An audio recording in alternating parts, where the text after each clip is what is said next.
And Ms. Toh Hwee Tin, Director of NTUC's Family Development Unit, UFamily, joins me now to discuss this. Now, Ms. Toh, we heard that only 15% of unionized companies offer comprehensive family-friendly workplace practices. What kind of workplace practices are these? Is it just childcare centres and flexi work, or is it more to it than that? All right, maybe I'll elaborate further. When we talk about 15% of unionized companies have all these comprehensive benefits or leave schemes and all that, we are talking about companies who have put in the collective agreement. Okay, they have written and pledged in writing. Okay, whereas there could be a group of companies who have put in memorandum of understanding, or in practice they are already doing that. So, but some of these companies are not willing to do that, okay? Right. Because it's a lack of trust, perhaps, that if they put it in writing, then the workers will take it as a right that they must do.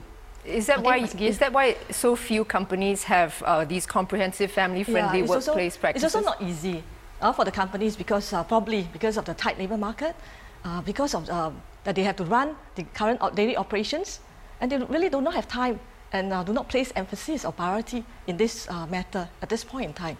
So probably problems there are a series of problems that affects this implementation. So how are you going to get more companies on board with this? I understand your target is to raise the percentage of companies offering family-friendly practices from 15% to 50%. Yeah, that's a stretch target, and it's continued to be stretched if we do not have a tripartite approach to this matter. Okay? What is that? What is the tripartite? Tripartite approach meaning that the businesses, the employers, the government must come together, and of course the workers must be responsible. Come together and implement to embrace this family-friendly culture at the workplace. How are you going to get them to do that? Yeah, we'll for a start, the employee. We are calling on the government. We called on the government earlier to actually review the tripartite guideline on family-friendly workplace practices. Okay, that guideline was in place in 2004, and after so many years, in fact, there are changes in the legislation where it looks after the needs of the younger family members, the younger parents. Okay, parents with young family and all that. So, however, in caregiving, when we talk about working caregivers, there are the problems of the caregivers who have to look after the elderly, okay, or the special needs children, for example, or their spouse. Okay, so we think that the guideline has to be more comprehensive, has to be more holistic and more inclusive. But these are just guidelines that you're issuing, right? So it's not mandatory for the companies to follow them. But at least that is a start. And we think that the guidelines should include, for a start, the right to flexible work arrangement, or the accessibility to flexible work arrangement. That means flexi time, flexi place. Okay? Right now, companies are implementing a lot of part-time work only. Okay? But when we talk about flexi place, it means working from home, telecommuting and all that. Now, the other thing that we are looking at is really the family care leaves.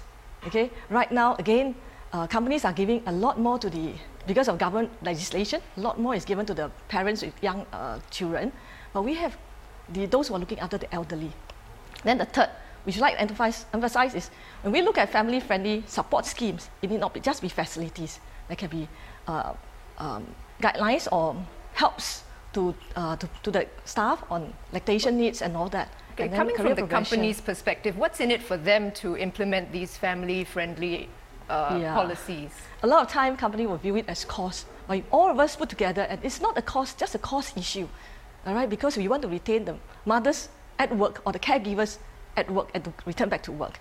Now, if the employees actually can be attracted to workplaces that are family-friendly, if the employers can save on their recruitment costs, because workers resign, and I think all this will cost savings to the company. Right. It will help. Yeah, it sounds like a win-win for all if they can have these policies. Yes, because the families will also have stable income and all that, with more support.